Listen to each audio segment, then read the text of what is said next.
Scoodly doodly doo, it's time for another Welch review. Scoodly doodly doo doo. Evening, gang. Thanks for tuning in to this episode of the Welch Review. Today we're talking about Jeff Wadlow and his movie Fantasy Island. And in this movie, we have Michael Pena as Mr. Rourke, and you might recognize Mr. Pena from Ant-Man, End of Watch, and Chips. You have Maggie Q as Gwen Olsen. She was from Live Free, Die Hard. This past year's film with Michael Keaton, The Protege, and the animated show Young Justice. You also have Lucy Hale as Melanie. She can be seen in a recent release called The Hating Game. I believe it's also a book, if you're a fan of that. You can also see her in Truth or Dare, which was also directed by Jeff Wadlow, and Scream 4. You also have Austin Stowell as Patrick, and he was in Whiplash, Bridge of Spies, and Swallow. You have comedian Jimmy O. Yang as Brax, who is in Love Hard on Netflix. Very good movie. Patriots Day and Crazy Rich Asians. Ryan Hansen as JD. He's in the Friday the 13th from 2009. Veronica Mars in Superhero Movie. You also have Michael Rooker as Damon. You might know Mr. Rooker from The Walking Dead playing Merle, from Slither, Guardians of the Galaxy, and most recently he was just in James Gunn's The Suicide Squad as Savant.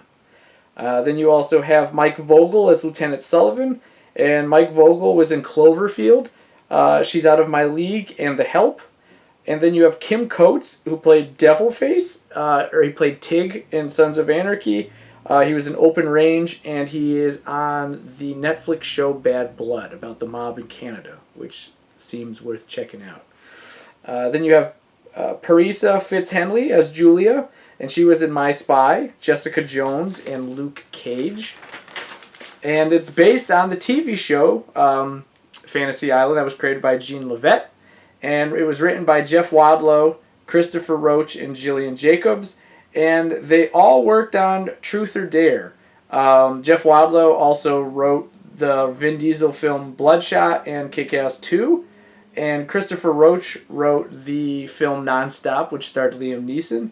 And Jillian Jacobs, again, has worked with Jeff Wadlow twice, Truth or Dare, and this movie. And it was directed by Jeff Wadlow, who directed Kick-Ass 2, Cry Wolf, which came out in like the early 2000 or mid 2000s, and did I say Kick-Ass? Truth or Dare, Kick-Ass 2, Cry Wolf. Yeah, that's what he did. All right, so let's talk about this. So first and foremost, this is a Blumhouse production, so it is not, it's a horror film. It's a horror film. It's a, turning out low budget horror movies, and Fantasy Island is not something, I never saw the show. I remember my dad talking about it. Knick Knack, the plane, or no, not Knick Knack, Tattoo. Sorry, Knick Knack was Hervé's character in The Man with the Golden Gun, but Tattoo, boss, the plane, right? It's like I remember hearing that, and obviously seeing him in The Man with the Golden Gun, which is an underrated Bond film. I'll have to do a Bond series at some point, but underrated Bond movie. So I've heard of it. I've never for myself seen Fantasy Island, but to my understanding, it was always like a fun comedy where good things happen to people for the most part, and just that Ricardo Montalban was like the suavest dude in the world. That's what my takeaway from what the OG Fantasy Island was. Now in this one, the script has been flipped, which is it's a fun idea, right? Let's take this like kind of dated TV show and make it a horror film, because the reality is everybody has fantasies that aren't necessarily the best, right? Like wishing a bully ill will, or someone said something stupid or hurtful to you, you wish something bad happens to them. Maybe I'm not saying you should practice that, but these are thoughts that a lot of people do have. So Jeff Wadlow, playing off that, I think has come up with a very interesting idea.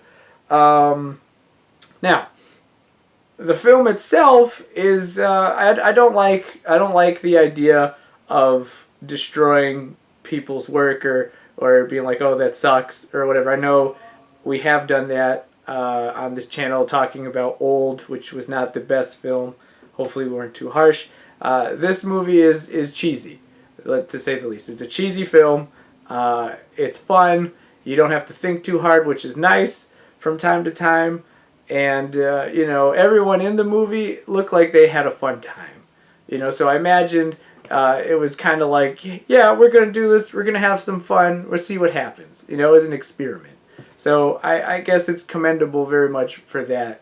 Everyone who was in it seemed like they really tried to give their characters life. They're working with what was given to them. A lot of the storyline doesn't make sense why they're all there. And it's revealed like toward the end of the movie, and you're just like, what? Like, what? Like, that's why you're here? I'll let you figure that out for yourself. It's a decent way to kill some time. Or you and your buddies, or you and a date want to watch something where you can like laugh and have fun and joke around, then definitely Fantasy Island. Or if you just like, nah, not for me, then it's okay to skip this one too. But I think it's a fun experiment that Wadlow and Blumhouse did, taking an old property and trying to spin it into a horror film. I think the ending of it was especially cool, between Michael Pena and Jimmy O Yang. But other than that, it was cheesy. It's a cheesy movie. But that doesn't mean it's bad. So, some food for thought. Think about it. Perhaps you have some happy fantasies you'd like to go to an island about. But anyway, until next time, this has been the Welch Review.